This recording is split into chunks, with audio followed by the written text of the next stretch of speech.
Well, Camille, this is Jace. Yes. What about him do we need to know? All right, so this is Jace. He's one of our Belgians here. He's about 14 years old. He's the largest horse at the horse park, so he weighs over 2,400 pounds. That's a small car. Yes, yes it is. Hi, just buddy. as strong too. He's about 19 hands, so he's pretty tall. That puts him at about 6'5" right here. Wow. So. And this is the big barn, and it's a big barn for a number of reasons, but you've got the biggest horses in here too, yes, right? Yes, exactly. So this barn houses all of our draft horses. Draft horse meaning any horse whose main job it is to do like heavy pulling stuff. So all the horses up here, they pull our trolley twice a day. It's a little 10-minute trolley tour we do around the park for guests. It's free and included with their ticket. So we get to show off what these guys are capable of and show off the park as well. And here at the park, you've got a lot of people. They have specialized in harness racing horses or thoroughbreds, but with you, it's always been the big guys, right? Always been drafts, yep. I got started in draft horses when I was about in 3rd grade through my local 4-H program. Did that for 10 years and I just never stopped. And you know, Indiana has a link to everything, including you, Camille. You're a Notre Dame student, right? Yes, I am, yes. But horses were not part of your studies. No, I actually graduated with a degree in American Studies and Gender Studies, so nothing horse related, but all throughout college, this was my hobby outside of school, and my family got into it. Now they have some horses too, so wow. They keep the tradition going. They still teach a couple 4-H'ers every year, so keep it going, yeah. Now, what is your job here? Yeah, so I'm the supervisor of the big barn, so it's my job to make sure that all these horses are being cared for. So everyday grooming, keeping the stalls clean, taking care of their feed, things like that, and just also training the people. So we have a coordinator, an equine worker, and a couple different seasonals that come in every year. So I help train them, teach them how to drive, how to take care of these big guys, and all those sorts of fun things. They are so big. I'm sure they eat a lot. I'm sure there are a lot to care for. What's the biggest challenge in making sure these guys have a good life?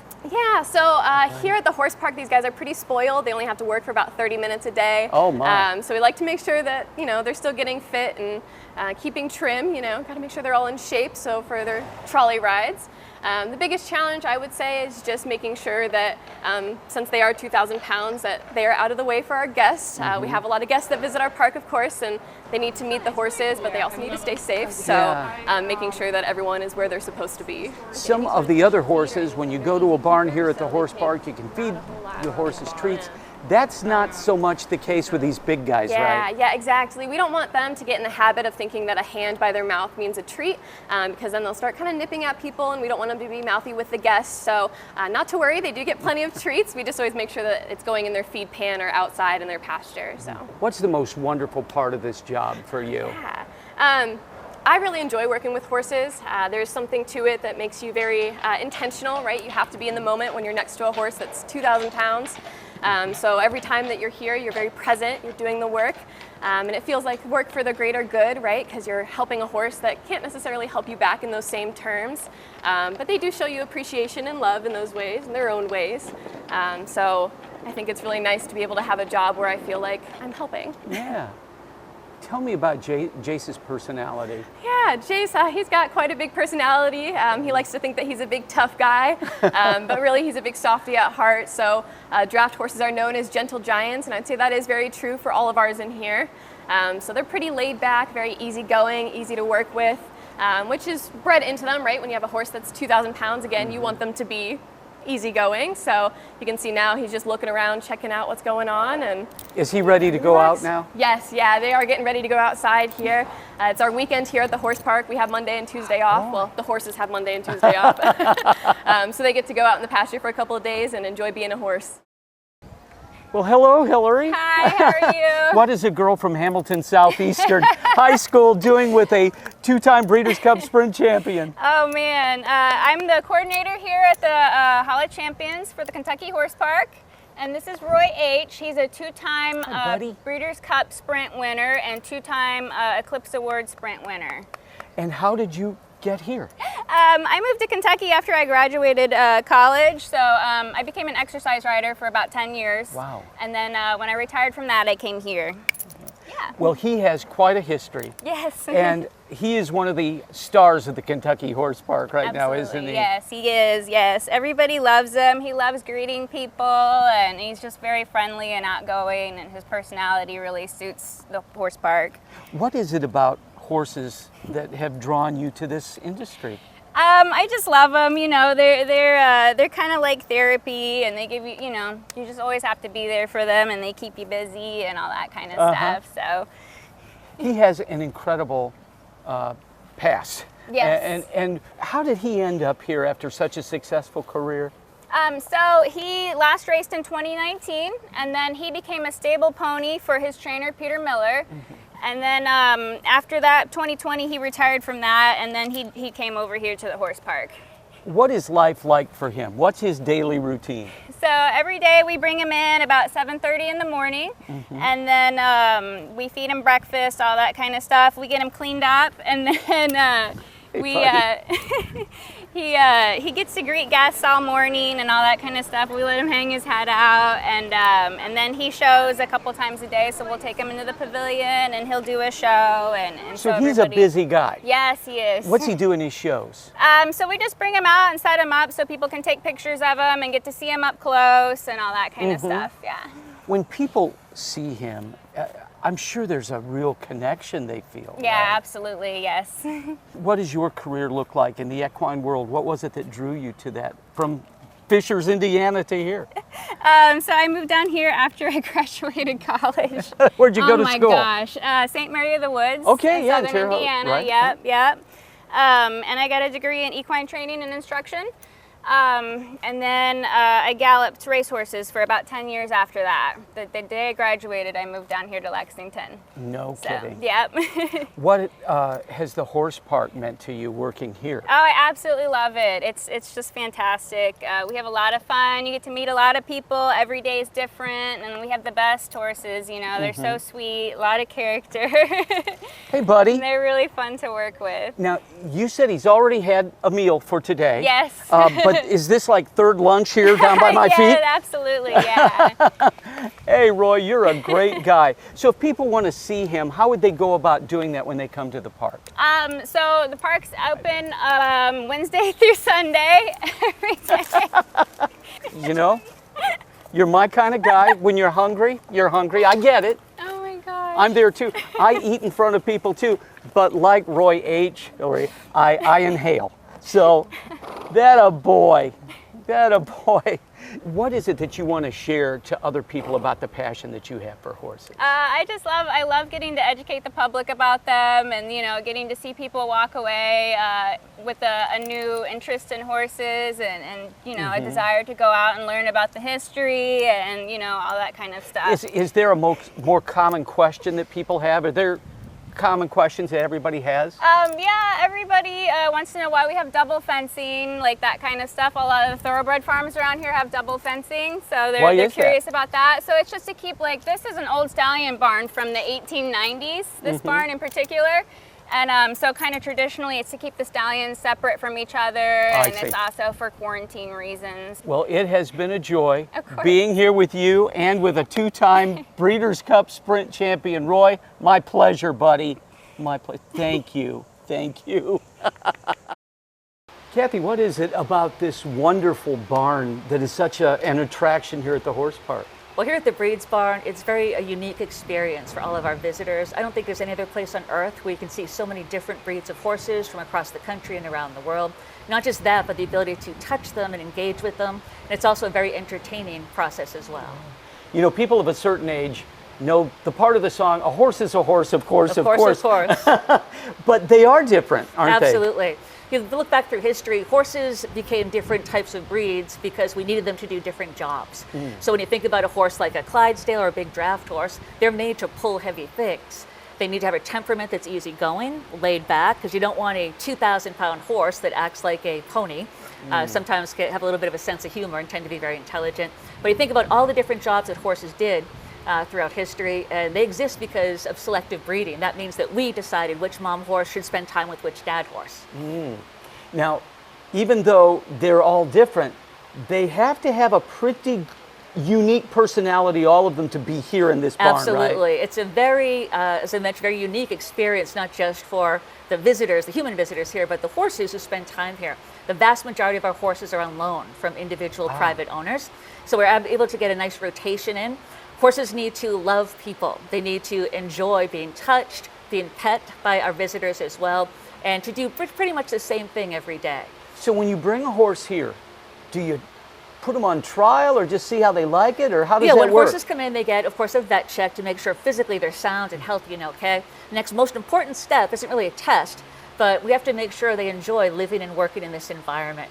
Those who do, they're priceless. They get to stay the season. Many end up returning several seasons in a row. They're so good. When people come here, are there some questions that they all ask every time? Well, what's interesting is we have a wide array of different types of visitors, the majority of which have never touched a horse before.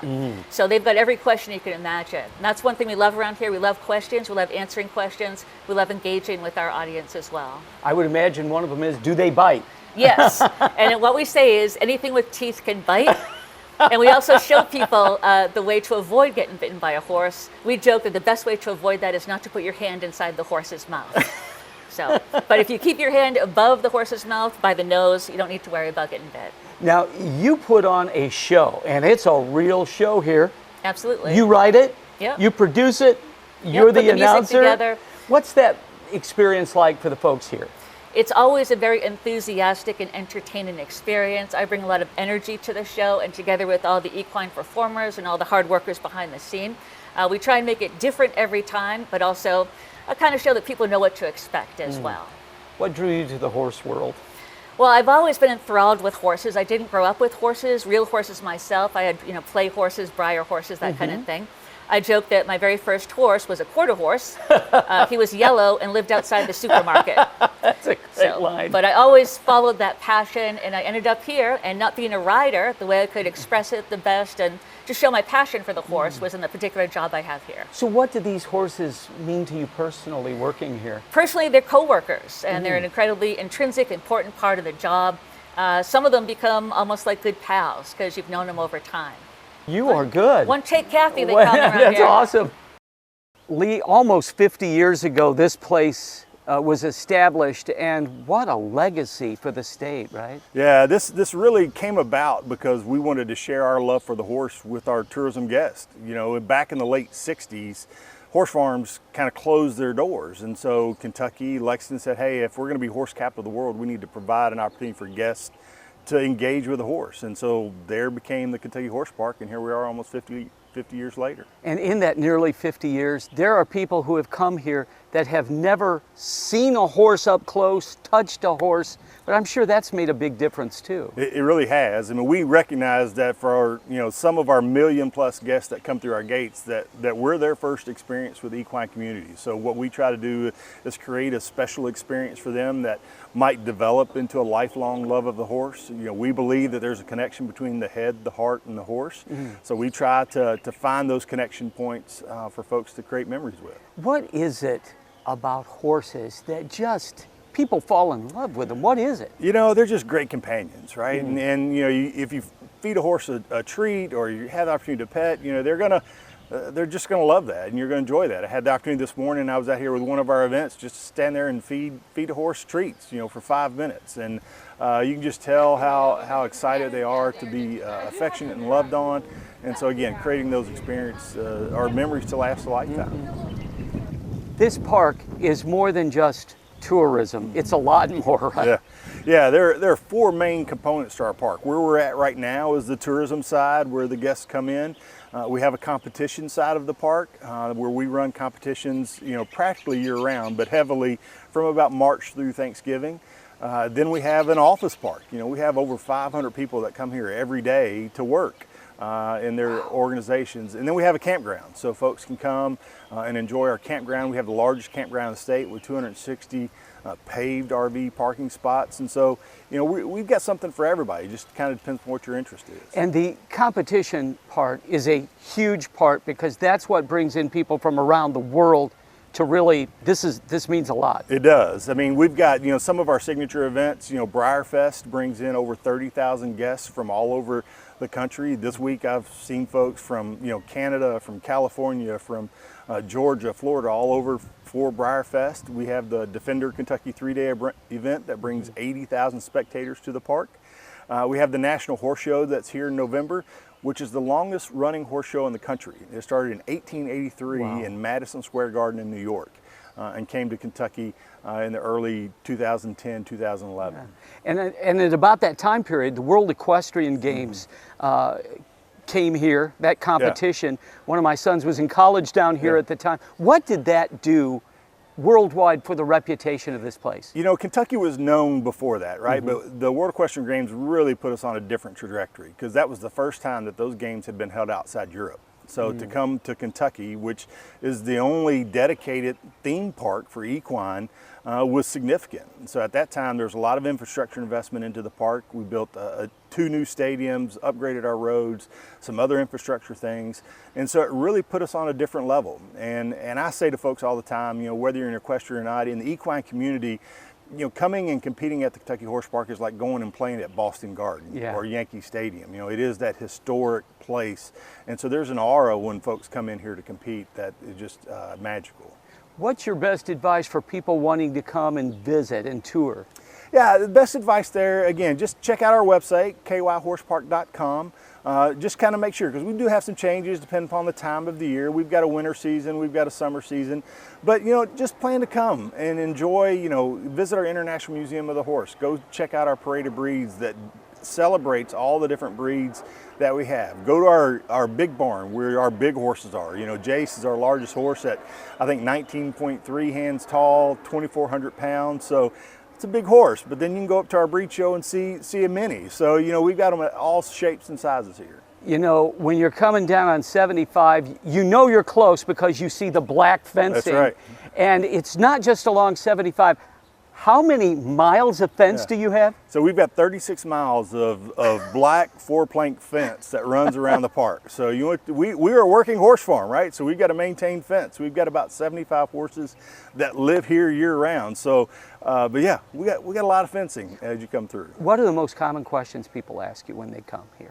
You know, they ask, hey, how many horses live here? You know, what's your favorite breed? You know, what do you, you know, what should I visit? You know, because when you come to Kentucky, you know, we hope you visit the Kentucky Horse Park, of course, but there's a lot of other things in and around. So we field questions about, hey, what else can I do while I'm in the area, right? So, but while they're here at the park, you know, a lot of the questions are focused around, you know, the types of horses we have, what they eat, how big they are, what they do, and their downtime, right? So it's just a fun engagement for us with the guests. So we've seen time progress, almost 50 years now. What do you see, Lee, this place looking like in maybe 10 years? You know, we've got a lot of the infrastructure that we need to continue to update. So again, as a 50-year-old facility, some of our structures were built back 50 years ago. And so we've got to kind of be current there. We've got to look for new ways, different ways to engage our guests. Again, for many of them, this is the first time that they've met, seen, touched a horse. So how can we make that experience better so that, again, maybe they have a lifelong love of the horse when they leave. And so for us, it's that experience. You know, how do we just deepen that? How do we broaden that? And so we're always talking about that with our staff just to improve that for our guests. When you're around a horse, some of the stress of the day just seems to go away, doesn't it? It really does. You know, I tell folks all the time, it's hard to have a bad day here at the office, you know, at the horse park, because if I've got something that's not going right, I go up to our Hall of Champions and I can pet 2 Breeders' Cup champions, right? Or I go and see one of our big barn horses, and there really is just kind of everything else fades away, right? Because, you know, that animal's only caring about, you know, how you can care for them, and they want to return that affection. I mean, they're companions for us. You know, we know them by name. I know different folks, staff folks, if they go into a barn and it's not a barn that they work on or work in, that horse knows when they're there, right? And so there's just a special connection that exists between the people and horses.